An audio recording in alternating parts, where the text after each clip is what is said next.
Welcome to Cooking to Feast.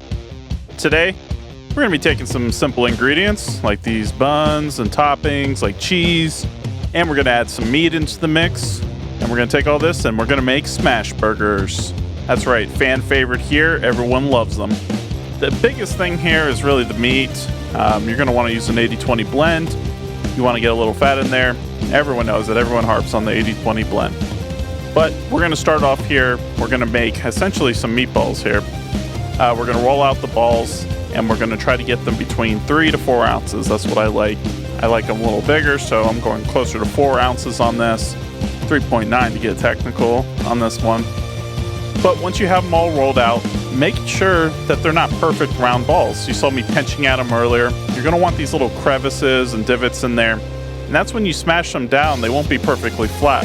And the grease will come out and it'll actually create these little pockets. Well, it'll fry in its own juice.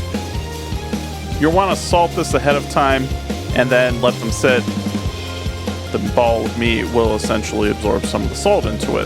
For the first method today, we're going to be cooking with a 12-inch MISEN stainless steel pan.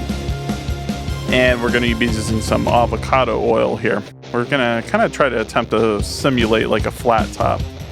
The avocado oil is rated up to 500 degrees before it starts smoking, and you'll see there is some smoke coming out, so we're trying to get this hot. I would say it's probably like 520, 530. And once it is hot, get your balls of meat in there, and then just let them sit for a second. These won't take long to cook at all. Essentially, we're just trying to create a nice crust on the outside. I recommend using one of these big flat top style spatulas here, but if you have something that'll work great, use it. I don't recommend using like plastic as we're doing high heat here. Push it right down into it, and you're going to want to smash or flatten these out into a patty shape into your pan. And get these nice and thin here. You don't have to go too crazy, but you'll see here that maybe these are a 1/4 inch, maybe a little bit more in thickness. This is only going to take a couple minutes here, 2 to 3 minutes max. And once you have them smashed out, you're going to want to season them again, put some salt on it. I'll let you decide how much salt you want to do.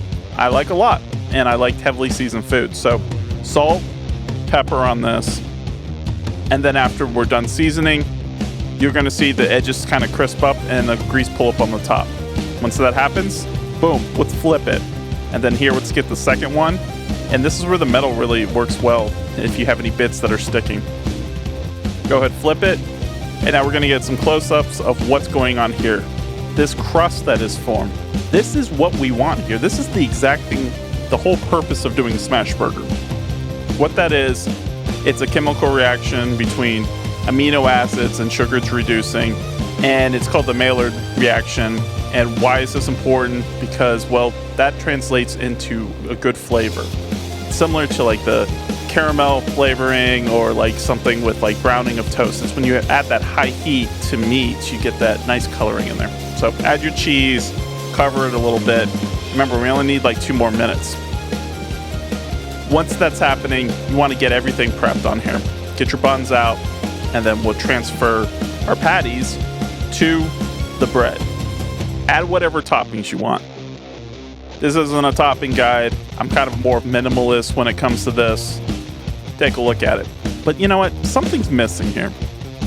And I know what it is. So we're going to do this again. What's missing is that we need to double down on this. Smash burgers are meant for this.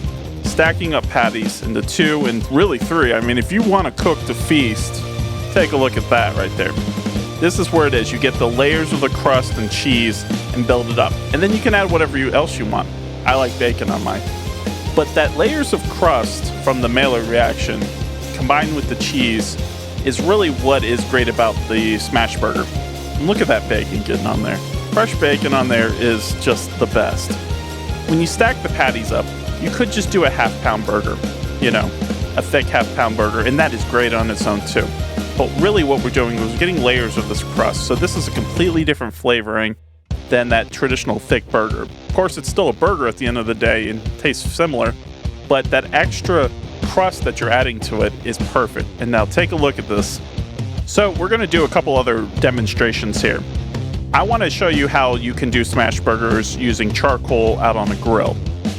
For this, I'm using lump charcoal because it gets a lot hotter, and I really want that hot, high flame. So get your coals going on this. The grill is great for using this because one, you're going to get a lot of smoking from the process of adding your oil and your meat to the pan. And for this, I'm using a 10-inch Lodge Skillet. And so I didn't really want to smoke out in my kitchen, so the grill is very versatile in this. Again, we're going to be using avocado oil, and you'll see that it's already starting to smoke here. And so we've got a nice hot pan here. Add your meat here. Mine are left over in the refrigerator from the last time, but they're going to do just great here. Again, the technique here is take your spatula and push down into it and smash it into the pan and get that real nice contact with it. If you're not getting a good contact with the pan, you're not going to get a good reaction, when you're not going to get a good crust. And if I haven't said this already, don't use nonstick for this. Really, stainless steel or cast iron, or I guess if you have carbon steel is great, the best for this. That's what you're going to want to use. And then just smash these down into your pan. The more contact with the pan, the better. Once you got it all there, we're going to take a closer look in here and you see how it's all broken up, and it's really tenderizing the meat too.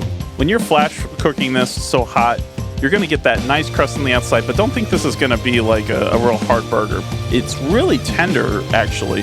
It's a nice flavoring outside, and then we're going to try to flip this, but second try, boom, there we go, we got it. See, fantastic crust on this. Cast iron works great. That stainless steel MISEN pan works awesome too.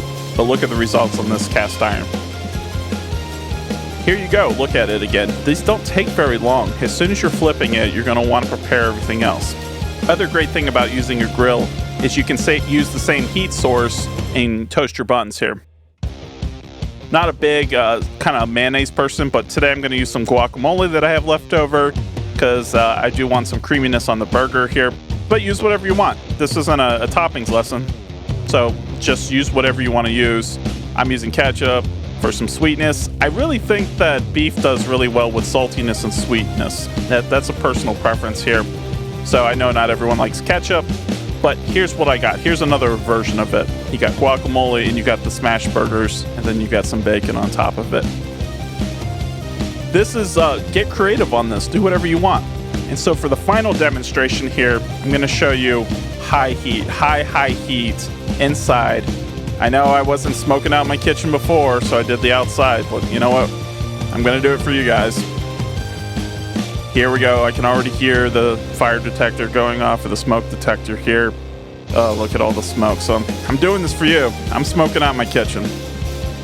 Incredibly high heat right now. I don't know, I would say we're pushing 600 degrees, but we're trying to get that insane crust here. So if you like crust, or you want to see how far we can take this, this is what we're doing.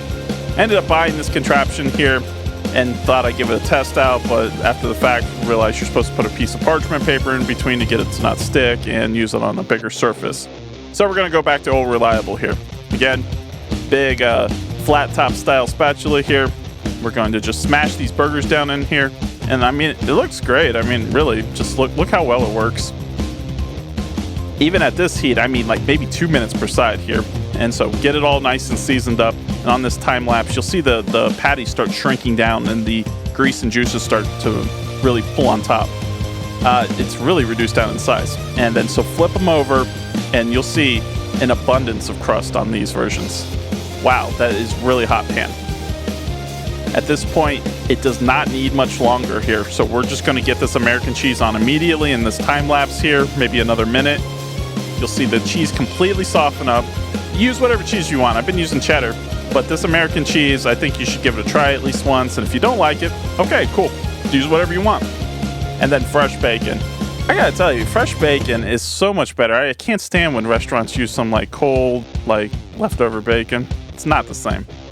And so here we go. We're going to stack these up. And look at that cheese ring, that crust of cheese that's blended into the burger. This is where it's going to shine. If you like that crust, we're going overboard on crust here. Add the bacon to it. I'm not even recommending to do it this crazy, but if you want to get this crazy, this is what it's going to look like.